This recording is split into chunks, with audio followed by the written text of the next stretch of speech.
కూటమి ప్రభుత్వం 10 నెలల కూటమి ప్రభుత్వం పనితీరు ఎలా ఉందంటారు? 5 ఏళ్ల వైసీపీ ప్రభుత్వం పనితీరు ఎలా ఉందంటారు? మీ అభిప్రాయం? 5 ఏళ్ళు 151 సీట్లు ఇచ్చి జగన్మోహన్ రెడ్డిని ఎలమంటే రాష్ట్రాన్ని సర్వనాశనం చేసేసి ప్రజల నెత్తి మీద ఎక్కడ లేని ట్యాక్సులు ఎక్కడ లేని ఇబ్బందులన్నీ కలిగించి డెవలప్మెంట్ లేకుండా చేసి ప్రజలకి రోజు రోజుకి దిగజార్చేసి వ్యాపారాలు లేక ఏమీ లేక ప్రజలు ఆయన ఇచ్చే సంక్షేమ పథకాల కోసం ఎదురు చూసేటట్టు చేసిన వ్యక్తి జగన్మోహన్ రెడ్డి. ఇప్పుడు ఈ 5 ఏళ్ళు చంద్రబాబు నాయుడు గారు వచ్చారు. చంద్రబాబు నాయుడు గారి ద్వారా ఏంటంటే ఇప్పుడు రాష్ట్రం ఇప్పుడే కదా రాష్ట్రం పాడైపోయిన రాష్ట్రం బాగు చేయాలంటే 1 సంవత్సరం 2 సంవత్సరాలు టైం పడుతుంది. ఆ 2 సంవత్సరాల్లో ఆయన డెవలప్ చేసి చూపించి ముందుకెళ్తారు. దాని ద్వారా సంక్షేమ పథకాలు అన్నీ వస్తాయి. మళ్ళీ వీళ్ళే ఉంటారు. మళ్ళీ ఈయనే ముఖ్యమంత్రి అవుతారు, ఆయనే ప్రధానమంత్రి అవుతారు. ప్రజెంట్ టీడీపీ గవర్నమెంట్ అయితే బాగుందండి. అంత తప్పితే ఏం చెప్పలేదు. పథకాల విషయానికి వస్తే ఏమంటారు? పథకాలు ఆల్సో ఫైన్ ప్రజెంట్. కొంతమంది ఏమంటున్నారంటే ప్రభుత్వం వచ్చి 10 నెలలు అవుతున్నా కానీ పథకాలు ఏమీ రావట్లేదు, గతంలోనే పథకాలు వచ్చినాయి అంటున్నారు. మీరు లేదండి, సీఎం చంద్రబాబు గారు చాలా వెల్ మెయింటెనెన్స్ అండి, అన్నీ కూడా బాగా చేస్తున్నారు. We are satisfied with is government. ప్రభుత్వం పనితీరు ఎలా అనిపిస్తుంది? పథకాలకి మేము దాంట్లో లేవు, పథకాలు మేము ఎంప్లాయీస్ అవునా? సరే సార్, మరి ఇప్పుడు గత ప్రభుత్వం చూసుకుంటే సంక్షేమం అన్నారు, కూటమి ప్రభుత్వం డెవలప్మెంట్ ప్లస్ సంక్షేమం అంటున్నారు. డెవలప్మెంట్ ఎలా ఉందంటారు?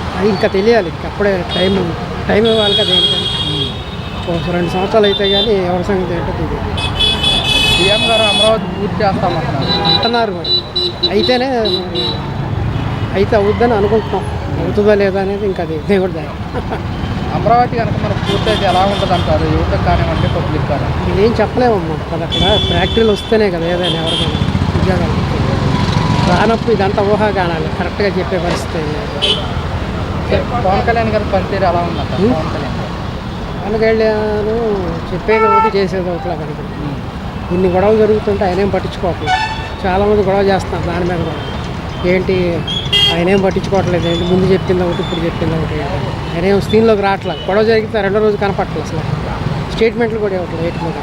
అది మనమేం చెప్పగలుగుతాం, ఎవరి పనితీరు వాళ్ళది. దీన్ని మనం పెద్ద కామెంట్ చేయకూడదు, నో కామెంట్స్. రేపు ఏం బాగా చేస్తాడేమో రేపు తెలియదు కదా, దాని గురించి మనం ఇప్పుడే ఖండించలేము, అలాగని పొగడలేము. నా తిరుపతి ప్రజలకు తిరుపతితో పొలానికి బస్సు వేశారు. పవన్ కళ్యాణ్ గారు ప్రయాణికులకు ఇబ్బంది కలుగుతుంది. మంచిదేగా, ఆధ్యాత్మికంగా ఆయన అదే అంటున్నాడు. నేను దేవుడికి ఎక్కువ ఇది చేస్తాను, మంచిది. అలాంటి పనులు చేయాలి, కొన్ని చెప్పిన దానికి చేసేదానికి తేడా ఉండకుండా చేసుకుంటే బాగుంటుంది. ఎలా ఉందంటారు ప్రభుత్వం పనితీరు? ఎలా ఏముంది గురు, పళ్ళు బాగానే ఉన్నాయి, ఆడుతున్నాయి. గతంలో ఎలా ఉండేది అంటారు?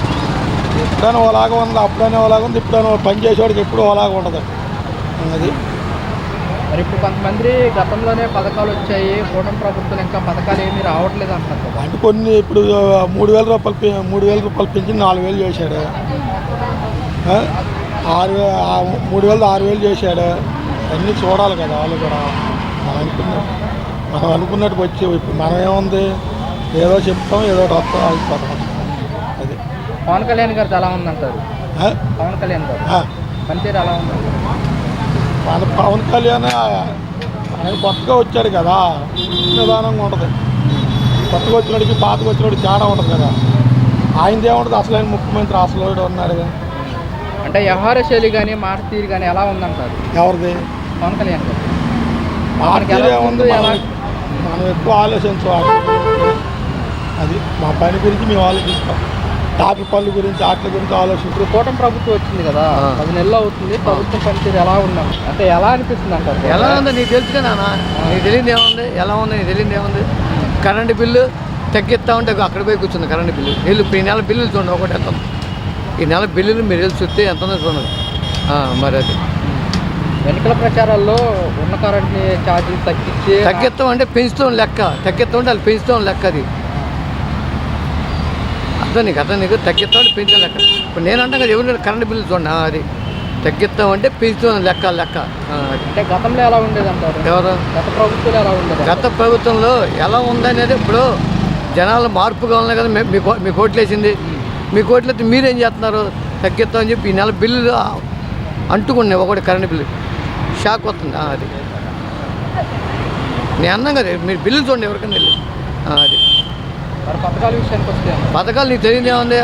అమ్మఒడి ఇప్పుడు 2 సార్లు పడింది, ఒకసారి కదా 2 సార్లు పడింది అమ్మఒడి.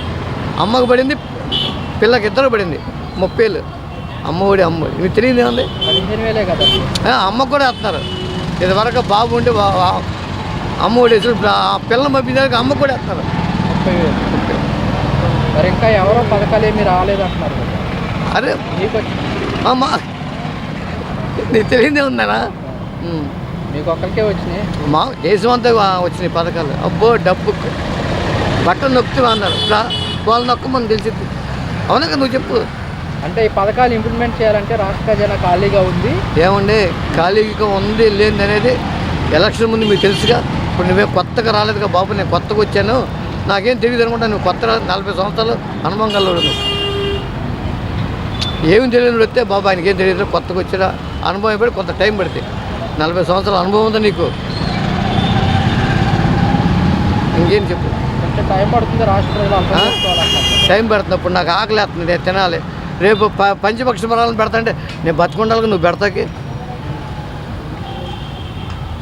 ఇప్పుడు రాష్ట్ర ఖజానా కళ్యాణ సంగతి నీకు తెలుసు నాకు తెలుసు. ఫ్రీ బస్ అన్నారు, ఫ్రీ బస్ ఇప్పుడు జనం ఎక్కిపోతున్నారు టెగలు. ఇంకా స్టార్ట్ కూడా చేయలేదు. వరకా అగా నాన్న మాట చెప్పామంటే నిలబెట్టుకున్నాడే గొప్ప మనిషి. నోట్లో నరలేని మాటలు అందరు ఇస్తారు, 100 నెరవేర్చేది హామీలు. ఇప్పుడు కరెంట్ బిల్లు తగ్గిస్తా ఉన్నారు, నువ్వు తగ్గొద్దు అలా ఉంచు చాలు. ఖజానా ఖాళీ ఉన్న సంగతి మీకు తెలుసు తెలీదా?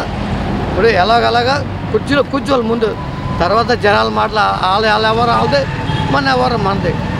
రాజకీయం ఎలా ఉంది చెప్పండి నాన్న. ఒక వ్యాపారం, అన్నింటిలో కల ఒక వ్యాపారం. వచ్చే 2-3 తర్వాత సంపాదించుకుని వెళ్ళిపోయామా. నిక్కచ్చిగా ఉండేది ఒక ఓటర్ ఒక్కడే. ఆయన గురించి మనది అనుకుంటాం, ఆడికి గెలవంగా దాంట్లో చెప్పిపోతున్నాడు. అవునా కదా. పవన్ కళ్యాణ్ గారి పనితీరు ఎలా ఉందంట చిన్న మాట. పవన్ కళ్యాణ్ గారు ఆయన కూడా చాలా కామ్గా చాలా నీట్గా ఆయన మాట్లాడుతున్నారు. ఆయన కూడా చాలా బాగుందండి. ఆయన ఇమేజ్ కూడా బాగుంది. ఆయన చంద్రబాబు గారి అడుగు జాడల్లో ఆయన నడుస్తున్నారు. చిన్నల్ని పెద్దల్ని కూడా గౌరవిస్తారు, చక్కగా గౌరవించి మాట్లాడతారండి పవన్ కళ్యాణ్ గారు. పవన్ కళ్యాణ్ గారు గెలవకముందు ఎలా ఉన్నారు, గెలిచిన తర్వాత మాట్లాడేది వ్యవహార శైలి ఎలా ఉందంట? కొద్దిగా ఆయనకు బాగా అనుభవం వచ్చిందండి. గెలిచిన తర్వాత కొద్దిగా బాగా అనుభవం వచ్చింది. Very good person.